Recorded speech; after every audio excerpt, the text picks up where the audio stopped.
The Secretary HIMA SOHRA and also author of Khasi books B.V. Rymmai, through a press conference held in the city, had informed the general public about his views on the origin of the Khasi people of Meghalaya. Clarifying on the issue, B.V. Rymmai said that the origin of the Khasi people is not certain as there are various theories to it, but as far as he is concerned, he is of the opinion that all Khasi people belong to Hinyotrep, but all Hinyotrep do not include only the Khasis, just as all Khasis belong to Meghalaya and not all of Meghalaya is occupied by only the Khasi people. It may be informed that B.V. Rymmai had recently written a book entitled Ukhon Hinyotrep Bat Kikhon Kilai Sao Bat Khandai Benta.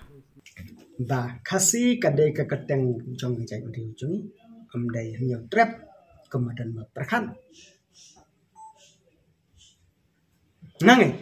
ba phi ko bolem bana ladang ba para Khasi ude nong Meghalaya hanrai ambara onong Meghalaya ude Khasi komtaru ngapan ba para Khasi ude Hinyotrep hanrai ambara Hinyotrep ude Khasi ngijutep bagi departemen jungi habakali Khasi nang no wa jong na sekat ars nang nanti kapni banado lom mangkasang na not banta pasti ngernya sempari ki kat ars nang nanti ne tam ne dunai kata hari lada phi kelin dai nang no Hinyotrep wa jong wan nang dei ne chon wan hang ne hatbian kamot mdei tam Khasi ba chong tiban baro tu jai gitu ne bat na kata para kelum lang jai bandi basong hakan islam hindaw hatiban Khasi ong ki Hinyotrep hanrai ki Khasi menta pada ki pasau tho bakla ban ong ba Hinyotrep kamtang Khasi tangkan ni kawai kerdian